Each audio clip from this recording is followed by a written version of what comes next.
Hey, wrestling fans, infantry followers, and members of the YWC. Brian Crazy here, from True Wrestling. Back at you with my predictions slash match card for this Sunday's No Surrender. No Surrender will take place September 11th, 2011, from the TNA Impact Wrestling Zone in Orlando, Florida. So let's jump right into the card. We're going to see Bully Ray versus James Storm in the Bound for Glory Series semifinal. I kind of want to see beer money versus beer money, so I would really like to see Storm pick up the win. In the second Bound for Glory Series final, we're going to see Bobby Roode go against Gunner. Like I was saying about the previous match, I would love to see Roode and Storm face off in the finals. They're one of the greatest tag teams that TNA has ever seen, and maybe the world has ever seen. So I would really like to see these two guys face off in the final match to find out who the #1 contender would be. I know there's a lot of talk about pushing Bobby Roode, but I think James Storm he's got the look, he's got the voice, he's got the talent. I could see James Storm as a contender for the title. I personally can. I know there's some fans out there that are going to be like, what are you seeing? He's a great tag team wrestler, but maybe not a singles contender. But I think Storm could take it home. I really could. You know, it's about not only honoring the legends, which I've always been big about, but it's also building a new generation. Because if you get one injury or two injuries or three injuries in a row of legends, there goes your drawing power. You have to build some new stars. And that's what TNA is doing with this Bound for Glory series. Then we're going to see Matt Morgan go against Samoa Joe. Morgan's returned to the ring, and Joe finally has a program.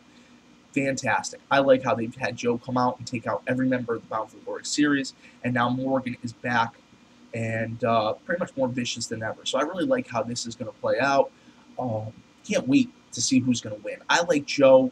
I like the blueprint.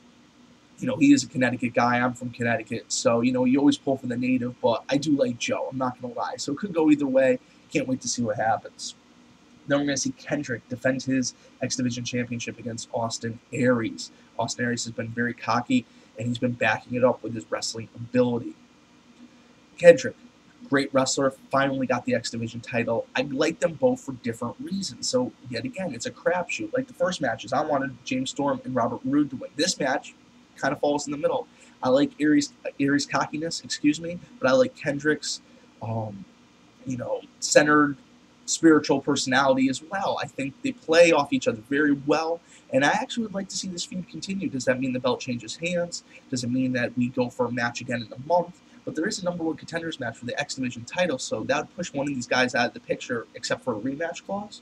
So, I don't know. I guess I'm going to have to see how the match plays out. Maybe I can make a more firm prediction as the match is in front of me.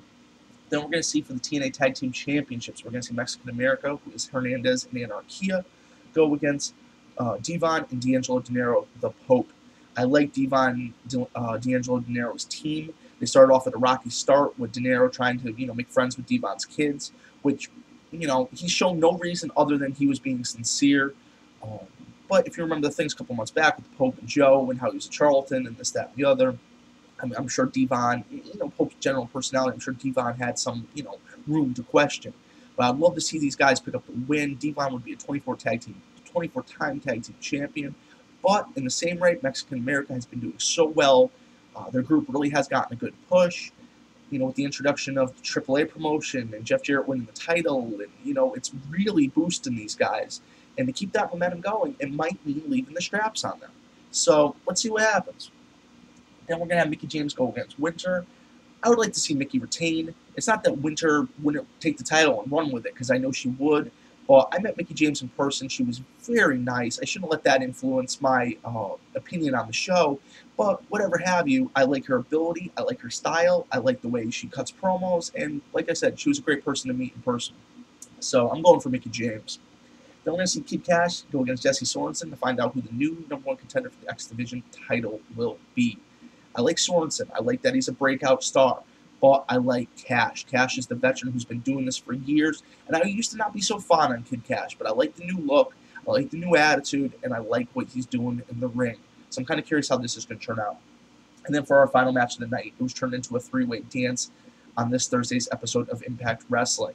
We're going to see Kurt Angle go against Sting, go against Mr. Anderson. As you guys know, Kurt Angle won the title at the last pay-per-view. So what is going to happen here? Are we going to see Sting and Anderson work together as a unit? Or as soon as they get into that ring, are they going to turn on each other? Because if they can work together, Angle has no chance. I've seen Angle go against multiple guys, but guys at the caliber of Sting and Anderson, it's going to be tough.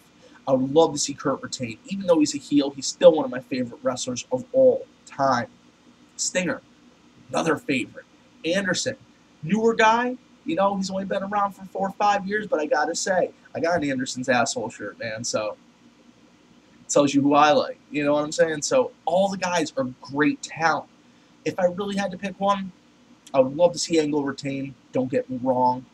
Kenny Anderson would make a great champion, but how long would they leave the belt on him? They've only given it to him for a month or two at a time. Longevity would be nice here. And Sting. This may be Sting's last reign as World Heavyweight Champion before he decides to hang up the tights. And I think that's going to be a real sad day for TNA when Sting hangs up the tights. But I kind of just, you know, a little informal, not as structured as my usual videos, but just kind of ran through the card, talked about what I like, what I don't like, what I want to see. I want to see some comments below. I want to see what you guys think about these matches. There's only 8 matches. Throw it in the comment box. Tell me who you want to see as the winner, or tell me if you want to see a surprise return, or, you know, anything that you think that would make this event better. It hasn't happened yet, so speculation is plenty fine. So, you know, guys, leave some comments. Thanks for watching. For F and True Wrestling, Brian Crazy, and I'll catch you later.